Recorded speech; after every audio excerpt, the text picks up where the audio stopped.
Hello la famille, bienvenue sur ma chaîne, je suis Michelle Stallman. Merci à tous les nouveaux qui se sont abonnés la semaine dernière.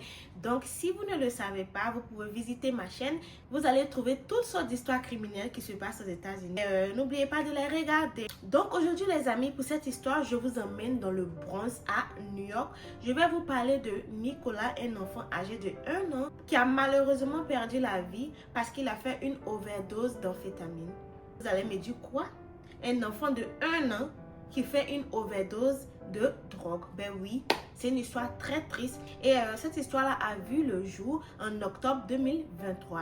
Je vais vous parler de ce couple-là qui se servait de leur crèche comme couverture alors que c'était de vrais dealers. Donc, depuis quelques années, Gray Mendez est propriétaire d'une crèche dans le Bronx. Et qui dit propriétaire d'une crèche veut dire tu t'occupes des enfants, tu leur fais à manger, tu t'occupes d'eux pendant que leurs parents sont au travail. En octobre 2023, malheureusement, quand le petit Nicolas perd la vie, il était âgé que de 1 an, tout explose. Donc Gray Mendez et Félix étaient des drug dealers, mais ils avaient pour couverture la crèche. Donc ce jour-là, pendant que Gray Mendez faisait à manger, je ne sais pas comment elle s'est arrangée, mais par accident, elle a mis de la drogue dans la nourriture des enfants.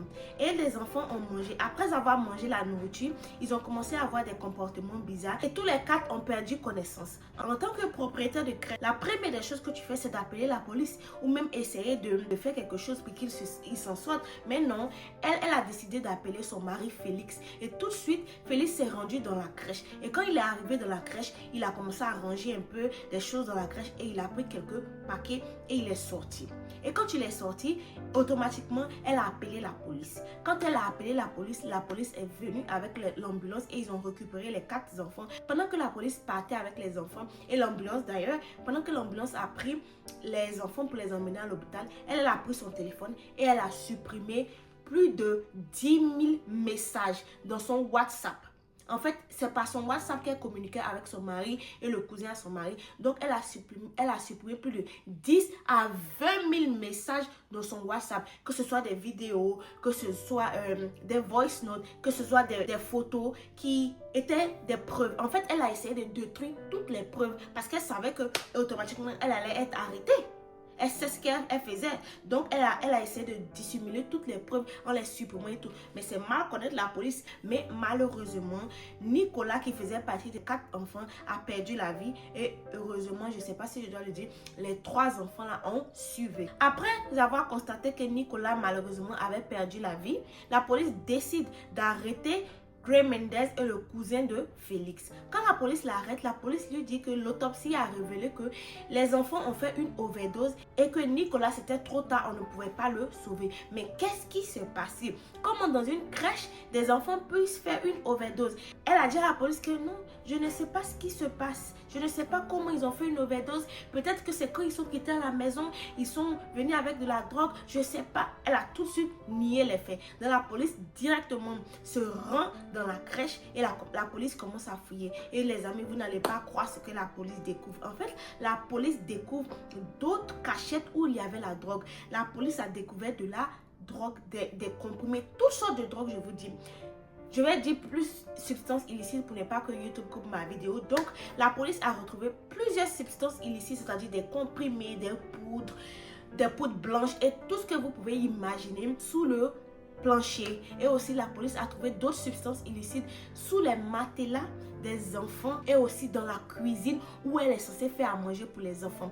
Donc, la police a saisi toutes ces substances illicites là. La police est rendue directement dans son appartement qui n'était pas loin de la crèche et la police a encore découvert d'autres outils, c'est-à-dire des petits sachets où on peut mettre des substances illicites pour les vendre, des pesées où on peut peser des substances pour les vendre. En fait, la police a trouvé tout un arsenal de dealers. Et quand la police l'a mis devant les faits accomplis, elle a nié encore. Elle a dit non, peut-être que c'est mon mari qui fait ce genre de choses. Moi, je ne suis qu'une simple gérante de crèche. J'ai ma crèche, je m'occupe de mes enfants. Il n'y a rien, c'est pas ma faute, je ne sais pas. Et aussi, pendant ce temps-là, je vous explique, son mari a pris la fuite. Donc, la police était à la recherche de son mari. Je vous ai dit au départ que la police l'avait arrêté, elle, Gray Mendez et le cousin à Félix. Donc, quand la police les a arrêtés, les deux, le cousin à Félix n'a pas nié. Il a dit oui, nous sommes des dealers et c'est notre travail qui est là. Donc, la police dit directement à Gray Mendez, tu n'as plus le choix. Le cousin vient de dénoncer. Donc, pour parler, elle dit oui, que en fait, nous trois, nous sommes des dealers et que la crèche n'est qu'une couverture. Donc, durant tout ce temps-là, la police était à la recherche de Félix. Et Dieu merci, quelques jours après, la police a pu mettre la main sur lui. Mais vous devinez où? Au Mexique. La police l'a attrapé au Mexique et il a été arrêté directement. Il a été ramené dans le Bronx en prison. Quand la police l'a arrêté, il n'a pas nié les faits. Il a assumé, il a dit oui, moi, ma femme et mon cousin, nous sommes des dealers et que la crèche, c'est une couverture. Donc ce jour-là, malheureusement, par inattention, elle a fait à manger. Elle a mis de la substance dans la nourriture des enfants et c'est ce qui a causé cette overdose. Sinon, on n'a pas l'habitude de leur donner de la drogue ou quoi que ce soit.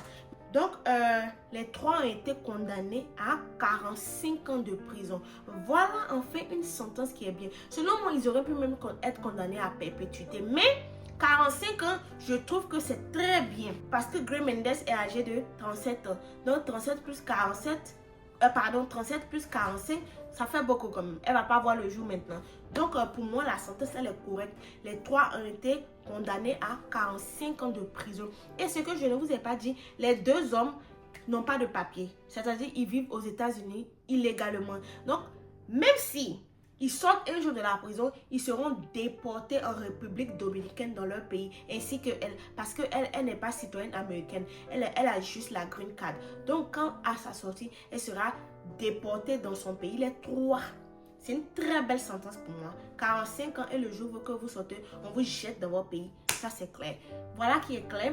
N'hésitez pas à me dire ce que vous pensez de l'histoire dans les commentaires. Ça fait longtemps que je n'avais pas été autant heureuse pour une sentence parce que toutes les histoires que je vous racontais là, les sentences ne me satisfaisaient pas. Mais pour celle-ci là, je suis quand même satisfaite.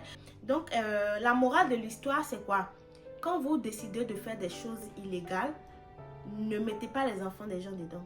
Parce que quand tu déposes ton enfant à la crèche, c'est parce que tu as confiance en ces personnes-là. C'est parce que tu te dis qu'ils vont prendre soin de ton enfant comme tu le veux. C'est pour ça que tu laisses ton enfant. Mais quand vous savez que vous n'êtes pas prêt à prendre soin des enfants des autres, please, ne mettez pas la vie des enfants des autres en danger. Ça, c'est un conseil. Chacun est libre de faire ce qu'il veut, mais ne mettez pas la vie des autres en danger. Ça, c'était ma petite touche aujourd'hui. Donc, les amis, c'est la fin de l'histoire. J'espère que vous avez pris plaisir à écouter cette histoire et aussi vous êtes satisfait de la sentence. Malheureusement, le petit Nicolas n'a pas survécu et ses parents, c'est dommage. Et malheureusement, les parents de Nicolas qui n'avaient qu'un seul enfant ont perdu leur enfant. Et les autres trois enfants là peut-être seront traumatisés, peut-être seront malades, on ne sait jamais. Mais au moins ils ont dit qu'ils étaient contents de la sentence aussi. Et les amis, je constate que vous n'aimez pas commenter mes vidéos. Pourquoi? Commenter les vidéos, ça booste mes vidéos. Donc je vous attends. Commentez cette vidéo là, likez la vidéo, partagez-la et n'oubliez pas de vous abonner. Bonne soirée à vous. Bye.